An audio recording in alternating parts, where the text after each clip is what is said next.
દ્રશ્યો દર્શક મિત્રો સુધી પહોંચાડી દઈએ કે ભગવાનનો રથ આખરે ક્યાં સુધી પહોંચ્યો છે। આપ જુઓ, મંદિરની બહાર આ રથ તો નીકળી ચૂક્યા છે અને જે ગજરાજો છે તે રાયપુર સુધી પહોંચ્યા હોવાની વિગતો સામે આવી રહી છે। આ દ્રશ્યો પણ ટીવી સ્ક્રીન પર આપ સતત જોઈ રહ્યા છો। રથયાત્રામાં મોટી સંખ્યામાં ભક્તોનો જમાવડો, હૈયે હૈયું દળાય તેવી ભીડ છે।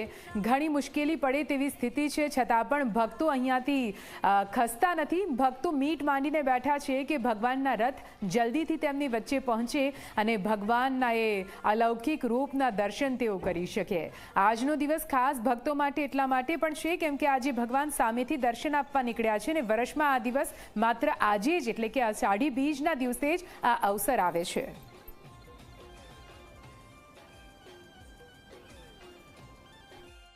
રથયાત્રામાં વિવિધ ટેબલો, અખાડા, ભજન મંડળીઓ જોડાઈ છે અને આ રથયાત્રાના દ્રશ્યો કે જ્યાં કેટલાક અખાડા જે છે તેઓ પ્રેક્ટિસ કરી રહ્યા છે અને તેના આ લાઈવ દ્રશ્યો નાની ઉંમરના બાળકો અને મોટા તમામ લોકો પોતાના કર્તવ્ય છે તે બતાવી રહ્યા છે અને એક અલગ આકર્ષણ જમાવી રહ્યા છે। આવા અખાડિયન ગ્રુપ સાથે વાત કરીશું। આપનું કયું ગ્રુપ છે? આપણે અખાડા નંબર 7 ગ્રુપ છે, એચવીપીની 7 નંબર છે આપણું ગ્રુપ અને આપણે અમે 20-25 વર્ષથી આવી રહ્યા છે। અમે અખાડામાં કર્તવ્ય દેખાડે છે, બોડી બિલ્ડર છે અને અત્યારે 8 વર્ષથી 50 વર્ષ 70 વર્ષ સુધીના માણસો પણ છે આપણા જોડે, બધું કર્તવ્ય કરીએ છીએ। કેવું લાગી રહ્યું છે? બહુ મજા આવી રહી છે। આ વખતે કંઈક અલગ જ ઉમંગ જોવા મળે। ભીડ કેવી છે? બહુ જ છે ભીડ, તો બહુ જ ભક્તો આવ્યા છે જોવા, અહીંયા બહુ દર્શન કરવા આવ્યા છે। ભીડ વચ્ચે તમને કર્તવ્ય કરતા ફાવે છે ખરા? કર્તવ્ય કરે છે, જગ્યા શોધીને કર્તવ્ય કરવા પડે છે, બધાને મનોરંજન કરવું પડે છે।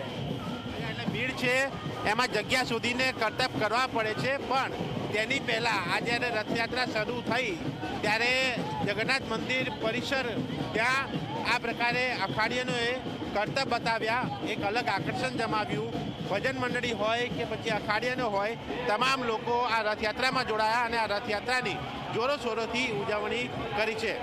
કેમેરામેન તુષાર શાહ સાથે દર્શન રાવલ, ઝી મીડિયા, અમદાવાદ। 148મી રથયાત્રા અને 148મી રથયાત્રામાં આપ ભીડ જુઓ, ખૂબ જે શ્રદ્ધાળુઓ છે તેઓ અત્યારે આ રથયાત્રાના સાક્ષી બની રહ્યા છે।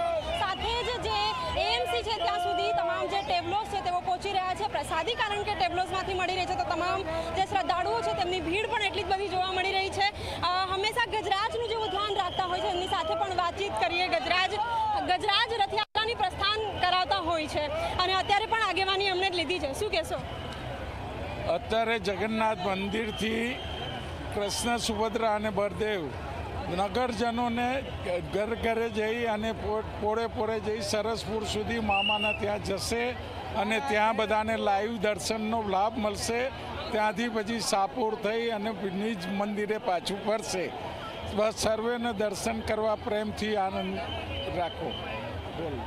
બિલકુલ, ગજરાજને ગણેશજીનું સ્વરૂપ માનવામાં આવતું હોય છે અને હંમેશા ગણેશજીને જ્યારે પણ શુભ પ્રસંગ હોય ત્યારે તેમની જ આગેવાની પણ રાખવામાં આવતી હોય છે અને અત્યારે પણ રથયાત્રાની જે આગેવાની છે એ પણ ગજરાજ જ કરી રહ્યા છે। કેમેરામેન ઉમેશ પરમાર સાથે સપના શર્મા, ઝી 24 કલાક, અમદાવાદ।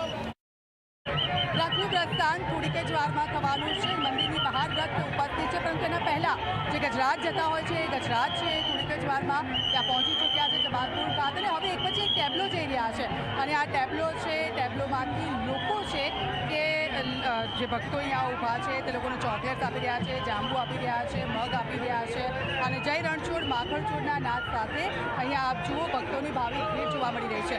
અલગ અલગ જે વિસ્તારો છે તેના ટેબલો છે અને ત્યાં અલગ અલગ વિસ્તારના લોકો આ ટેબલોમાં સવાર છે અને આ તમામ લોકો છે સરસપુર ખાતે પહોંચશે અને આ જ ઉત્સાહ સાથે સરસપુરમાં એક પછી એક ટેબલો જઈ રહ્યા છે। એ પછી જમાલપુરનો ટેબલો હોય, પાલડીનો ટેબલો હોય, દરિયાપુરનો ટેબલો હોય, દિલ્હી ચકલાનો ટેબલો હોય, અલગ અલગ ટેબલો છે એને સુશોભિત કરીને અહીંયાથી પસાર થઈ રહ્યા છે અને એક સાથે એક સંદેશો પણ આપવામાં આવી રહ્યો છે। આપ જુઓ, આ જે ટેબલો જઈ રહ્યો છે, આ જે ટ્રક છે તેના ઉપર ચેતના ડેકોરેશન અને એ રીતના અહીંયા હોર્ડિંગ્સ લગાવવામાં આવ્યા છે। એક ટેબલો ઓપરેશન સિંદૂરને લઈને દર્શાવવામાં આવ્યો હતો, ઓપરેશન સિંદૂરની થીમ પર આ ટેબલો હતો અને જો એટલો જ ઉત્સાહ જોવા મળી રહ્યો છે લોકોમાં। જય રણછોડ માખણછોડના નાદ સાથે લોકો છે એ અહીંયા ભક્તો છે, અહીંયા જય રણછોડ માખણછોડનો નાદ છે એ ગૂંજી રહ્યો છે, પ્રસાદી લઈ રહ્યા છે લોકો અને આ જ રીતનો આખો દિવસ ચાલશે। કેમેરામેન વિજય સાથે દીક્ષિતા, ઝી મીડિયા। રથયાત્રામાં છું ને મારી સાથે અહીંયા ભજન મંડળી જોડાઈ છે જગન્નાથ મંદિર પાસે.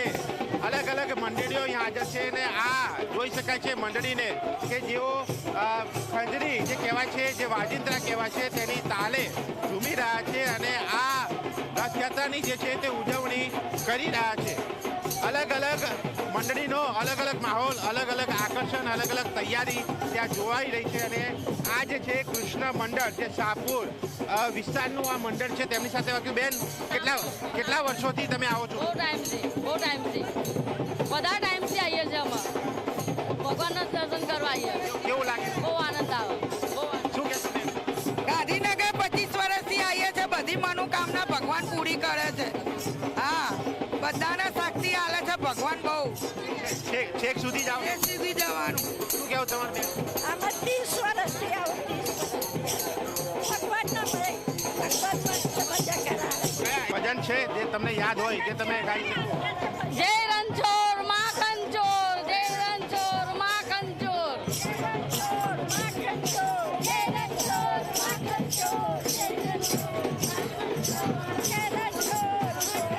જય રણછોડ માખણ ચોર આ નારા લાગી રહ્યા છે. ભજન તો તેઓ વધારે નથી ગાઈ શકતા. બેન, એક ભજન તમે હમણાં ગાતા હતા. ના તું મારા ઘરે આવ કે મારું ઘર પેલું છે. અરે દ્વારકાનો નાથ મારો રાજા રણછોડ છે. એને મને માયા લગા હરી રે, એને મને માયા લગા મારા વાલા, એને મને માયા લગા હરી રે. અરે ભક્તોનો નાથ મારો રાજા રણછોડ છે. એને મને માયા લગા હરી રે.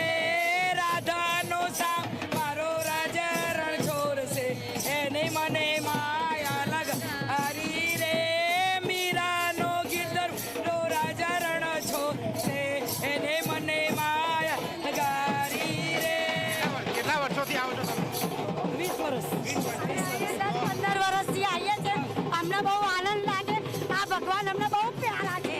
બહુ એટલે બહુ જ પ્યારા છે. ભગવાન બહુ પ્યારા છે અને 20 વર્ષોથી તેઓ રથયાત્રામાં જોડાય છે અને આ વખતે પણ તેઓ જોડાયા છે અને ભજન કીર્તન કરી રહ્યા છે. અને આ રથયાત્રાની આ રીતે તેઓ મજા માણતા જે છે તે જોવા મળી રહ્યા છે. કેમેરામેન તુષાર શાહ સાથે દર્શન રાવલ, ઝી મીડિયા, અમદાવાદ.